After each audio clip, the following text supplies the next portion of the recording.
Olá, sejam todos bem-vindos ao canal Obra Viva. Eu sou a sua irmã Kelly e hoje nós vamos falar de um assunto um pouco polêmico. E o tema de hoje deste vídeo é: o púlpito não é lugar de vingança. E para este tema eu trarei uma pessoa muito especial para participar conosco, que é o meu marido. Olá, sejam todos bem-vindos. Eu sou Everton Santos, seu irmão em Cristo. É um prazer estar aqui com vocês aqui, participando desse canal. O canal Obra Viva é o canal da família, é o canal da Palavra de Deus. E o que a gente vai tratar desse tema? Nós vamos tratar sobre algumas dificuldades, alguns problemas, né? Sobre quem tem a responsabilidade de trazer a palavra do Senhor, usar aquele momento com o microfone nas mãos para trazer a palavra de Deus e não para trazer sua justificativa, para condenação, para apontamento. Então a gente vai falar um pouquinho hoje sobre esse assunto. Esse tema hoje nós temos a palavra, encontra-se na carta aos Efésios, no capítulo 4, nós vamos ler do versículo 29 ao versículo 32, não é isso? Então nós vamos ler o que a Bíblia fala sobre este assunto, a responsabilidade que temos de transmitir a palavra do Senhor no culto, na hora do culto, na hora da palavra. Efésios capítulo 4, a partir do versículo 29, diz assim: Não digam palavras que fazem mal aos outros, mas usem apenas palavras boas, que ajudem os outros a crescer na fé e a conseguir o que necessitam para que as coisas que vocês dizem façam bem aos que ouvem. E não façam com que o Espírito Santo de Deus fique triste, pois o Espírito é a marca da propriedade de Deus colocada em vocês, a qual é a garantia de que chegará o dia em que Deus os libertará. Abandonem toda amargura, todo ódio e toda raiva. Nada de gritarias, insultos, de maldades. Pelo contrário, sejam bons e atenciosos uns para com os outros e perdoem uns aos outros, assim como Deus, por meio de Cristo, perdoou vocês. Esse texto é um texto assim importante no nosso tema. Ele é polêmico porque a gente vê como que atinge de fato pessoas que estão dentro da igreja, famílias, pessoas de bem, e muitas vezes estão vivendo suas vidas dentro da igreja num clima de depressão, num clima de tristeza, a falta do desejo de estar nos cultos, de participar, de estar com os irmãos, muitas vezes por algumas palavras que acabam ouvindo nas reuniões, que deveriam ser, né, um ambiente de adoração, um ambiente onde a pessoa vem aprender acerca do pecado, como se posicionar diante de Deus. E muitas vezes alguns líderes e até alguns outros irmãos, em suas oportunidades, vêm sempre num cunho de uma palavra para atingir de forma pessoal. A gente encontra na palavra de Deus um amparo sólido, né, conforme nós lemos aqui em capítulo 4 do livro da carta de Efésios, dizendo como conviver com a noiva do Senhor, né? Como que a noiva naquele tempo convivia, dizendo que era necessário que eles mantivessem um ambiente em que fosse um ambiente prazeroso, para que não só o nome do Senhor pudesse ser glorificado, como eles também pudessem ter essa liberdade de, como irmãos, né, estar em plena confiança uns com os outros. Sim. Isso é impossível de acontecer quando a gente acaba participando de reuniões que deveriam ser acolhedoras, né, e se tornam completamente desconfortáveis. Sim. E muitas pessoas hoje estão desigrejadas, acabam se tornando até inimigas da igreja por causa de situações assim, das suas vidas serem expostas no púlpito, até através de um erro que foi cometido, de um pecado, e às vezes é exposto para toda a comunidade.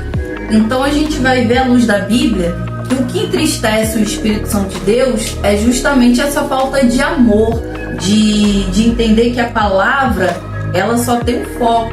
A palavra de Deus é para trazer vida e não para trazer morte. É importante que a gente também não quer colocar aqui como pessoas para lidar de forma profissional, sim, com esse tema, mas a gente queria só dividir as nossas experiências, porque muitas vezes quem está do outro lado também está enfrentando alguma desmotivação por alguma palavra que ouviu, ou está vivendo frustrado, né, dentro do ministério, dentro da igreja.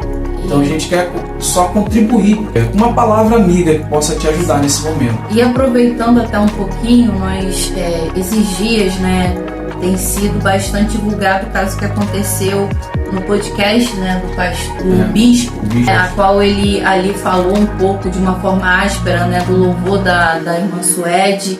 E a gente vê que púlpito, o local onde é usado para pregar a palavra do Senhor, não pode ser um ringue, né, de disputa. É claro que aquilo ali não aconteceu dentro de uma igreja. Não aconteceu, mas tratou diretamente de forma pessoal no trabalho do porque aquele podcast é um ambiente que trata de coisas religiosas. Então, ainda que não seja no templo, mas está sendo ali divulgado. E algo que me chama muita atenção é, até mesmo na carta também aos Efésios que nós lemos aqui, mas no capítulo 6, que vai falar sobre a armadura, né, as armaduras de Deus para o cristão, vai dizer que essas armaduras não são para que o cristão vista para poder degladiar com o seu irmão, mas essas armaduras elas têm que ser vestidas para a gente batalhar contra o mal, contra as forças do inimigo e não contra o nosso irmão. Às vezes a gente está usando a armadura errada, de forma errada, achando que a gente está fazendo o correto, porque tem muitas pessoas que passam essa mensagem achando que estão fazendo aquilo que é correto de Deus. E às vezes não é. Estão ligeiramente enganados, achando que estão fazendo aquilo que é certo. A palavra diz assim, em Efésios capítulo 6, a partir do versículo 10. Para terminar, tornem-se cada vez mais fortes, vivendo unidos com o Senhor e recebendo a força do seu grande poder. Vistam-se com toda a armadura de Deus, que Deus dá a vocês para ficarem firmes contra as armadilhas do diabo. Pois nós não estamos lutando contra seres humanos, mas contra as forças espirituais do mal que vivem nas alturas, isto é, os governos, as autoridades e os poderes que dominam completamente este mundo de escuridão. Então essa é a nossa luta, né? A nossa luta, a primeira luta que nós temos é contra nós mesmos, a nossa carne. A segunda luta é contra o inimigo da nossa alma. Então, o nosso irmão, por mais que o pensamento seja de discordância, nós não podemos atacá-lo, né? Nós não podemos usar o tempo que tem, porque são 2 horas, a maioria das igrejas, né, são 2 horas de culto, e às vezes a parte da palavra é 40 minutos destinado para a palavra, né, 30 minutos dependendo do ministério, e às vezes é um tempo tão precioso que a gente poderia estar lançando semente e a gente está machucando quem a gente deveria estar acolhendo. Então, pessoal, para não ficar só em nossas palavras, a gente queria colocar em pauta aqui alguns assuntos importantes, como em primeiro lugar, sobre o púlpito, ele não deve ser usado para atacar pessoas, né? O texto que fala em Levítico, capítulo 19, versículo 16 e ao versículo 18, nós temos também uma referência muito boa em Provérbios, capítulo 10, do versículo 12. Estamos também no Evangelho de Mateus, no capítulo 5, versículo 44. E o texto que fica na carta do apóstolo Paulo aos Efésios, que nós fizemos a leitura, capítulo 4, 29. Diz que a palavra de Deus ela deve edificar e não servir como instrumento para humilhar alguém diante da congregação. Então isso é algo muito importante. A gente percebe que pessoas que muitas vezes entram nos cultos e às vezes aquele pregador, aquele ministro, ou até o pastor, no intuito de querer corrigir, para tentar dar um bom conselho, mas acaba fazendo às vezes de forma errada e focando de forma pessoal. Sim.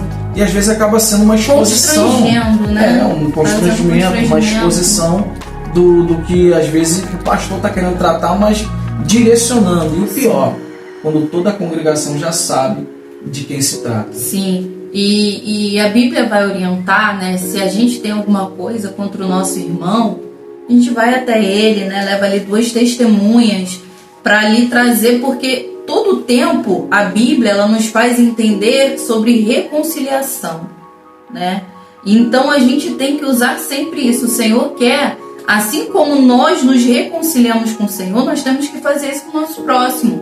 Então, entendendo que o púlpito é o lugar da palavra de Deus. Claro que a gente aqui não está falando que não deve não deve falar sobre o pecado, não é isso, mas sim trazendo o intuito, né? Porque a gente sabe que isso acontece, pessoas que estão passando às vezes por um problema e é exposto esse problema ali e todo mundo sabe que vai direcionar, né? A gente vive no meio, né, sentido pentecostal, aí sempre tem o lado, né, de fala Deus está falando, quando não é realmente Deus que está falando, é porque ele, o irmão, o ministro, sabe da vida da pessoa e leva a vida da pessoa para o púlpito. E eu tenho certeza que você ou já ouviu ou já passou por isso. Provérbios, capítulo 10, versículo 12. Para entendermos. O ódio provoca brigas, mas o amor perdoa as ofensas. Olha como o Senhor tem cuidado para falar. Olha como a Bíblia ela vai nos direcionar a não tratar com ódio, a não revidar, a sempre levar o amor, uma palavra de amor, né? Como eu estou falando, claro, a igreja tem ali o seu líder, o seu pastor, e o pastor ele tem que corrigir a sua ovelha, mas nós entendemos que é uma correção particular, né? Chama o teu irmão como a Bíblia orienta, leva 2 pessoas ali, conversa, você está fazendo isso errado, mas não expor para a congregação. E me fez assim lembrar também um pouquinho, que a gente vai falando e o Senhor vai enchendo também os nossos corações, sobre quando Jesus estava ali e foi pego uma mulher em adultério, né? Se não me falha a memória, é em João capítulo 8, que está essa narrativa, né? A mulher adúltera. E nós vemos ali que quando aquela mulher ela chegou, ali tinha uns acusadores, estavam acusando o pecado dela, né? Então tinha uma multidão, né? Porque foi pego em constrangimento e ainda levar ela no meio da cidade, porque tanta gente ali, e Jesus ele simplesmente falou para todos que ali estavam que quem não tinha pecado, né, que atirasse a primeira pedra. O que aconteceu de diferente na vida daquela mulher? Porque o pecado dela foi exposto, mas o pecado daqueles que estavam ali acusando não estava sendo exposto. Então é isso que a gente também tem que lembrar, porque quando a gente vai para o púlpito para poder acusar o pecado de alguém, nós também temos que entender que nós também somos pecadores, só que o nosso pecado não está sendo exposto, mas sim do irmão. Vamos lá, então assim, o próximo tópico que a gente queria falar acerca disso é sobre uma justificativa que muitas vezes acontece em cima do púlpito para justificar coisas que às vezes não estão dentro da Bíblia, né? Ou algum comportamento, alguma decisão que um líder possa tomar. Às vezes algumas decisões pessoais são tomadas, baseadas em quê? Muitas vezes é a vontade do seu próprio coração. Sim. E para isso a pessoa acaba se justificando. E muitas das vezes, toda oportunidade que essa pessoa, na prática desse comportamento, ela exerce, ela vai justificar o seu comportamento, a sua atitude, a sua decisão, e tenta sempre colocar uma lógica cristã. Eu acho que o exemplo mais básico que tem é quando às vezes a gente vê um líder impondo uma forma de se vestir, ou uma forma de se comportar, ou um pensamento que todos devem ter, independente do que a palavra de Deus diz ou não, e atribui aquilo quase como se fosse um pecado. Uma revelação. Uma revelação. Foi revelado, Deus está me mostrando. Às vezes essas pessoas, elas sempre começam seu discurso dizendo que é uma revelação que está sendo falada, porque foge da Bíblia, né? Dá uma pausa para poder botar. Abre aí em 1 Samuel 15, do 20 ao 23. Então, enquanto a Kelly abre no livro de 1 Samuel, no capítulo de número 15, do versículo 20 ao versículo 23, nós vamos encontrar essa mesma referência, essa mesma atitude do rei Saul. Pode fazer a leitura? Do 20 ao 23, do né? 20 ao 23, você pode acompanhar também. Mas eu obedeci a Deus, o Senhor. Respondeu Saul: saí como ele me ordenou. Trouxe o rei Agag e matei todos os amalequitas. Porém os meus soldados não mataram o melhor gado e as melhores ovelhas que estavam condenados à destruição. Em vez disso, eles o trouxeram aqui para Gilgal, a fim de oferecer como sacrifício ao Senhor, ao Deus de você. Samuel respondeu: o que é que o Senhor Deus prefere? obediência ou oferta de sacrifícios? É melhor obedecer a Deus do que oferecer-lhe sacrifícios, as melhores ovelhas. A revolta contra o Senhor é tão grave como a feitiçaria, e o orgulho é pecado como é pecado e idolatria. O Senhor rejeitou como rei, porque você rejeitou as ordens dele. E houve uma ordem de Deus para o rei na condução da guerra. No cumprimento. E tudo tinha que ser cumprido conforme Deus ordenou. E Samuel, quando chega no campo de batalha, percebe que tem barulho de ovelhas, de animais. Na lógica desse rei, parece que não é uma lógica muito errada, e está partindo de um processo de oferecer o melhor para Deus, e aquele despojo de guerra, que era direito de todo vencedor, era de adquirir a riqueza. Dentro dessa lógica, ele queria oferecer o melhor para Deus. Só que o que é melhor? É você oferecer um sacrifício, que é considerado como sacrifício de tolo, né? Porque você está fazendo um sacrifício de alguma coisa que Deus não mandou, ou contra o que Deus ordenou. E ele quer oferecer aquilo a Deus que Deus não vai receber. Então, assim, ele está justificando o mau comportamento dele por uma lógica que partiu só do coração dele. E a justificativa também é por ele ter sido rei, né? O Senhor o fez rei, então ele tinha a prerrogativa de fazer da forma, né? Porque era como se fosse o enviado de Deus. E às vezes as pessoas pegam essa prerrogativa, né? Eu sou profeta, eu sou a voz de Deus, o Senhor tem me usado. E o mais importante não é o objeto da mensagem, mas o mais importante é a mensagem. É a mensagem. Não é a pessoa ali que está sendo usada. O mais importante, mensagem, vamos dizer assim, né? Sim, é a mensagem que está sendo passada. A identidade. Assim, a gente quer pedir vocês, deixe comentário. Sim. Vocês já passaram por isso? Alguém que muitas vezes expõe, tem esse costume de expor algum líder. Nada contra os pastores, nada contra a igreja, nenhum tipo de denominação. Nenhum. Mas é que isso realmente tem trazido um certo desconforto para muitas famílias.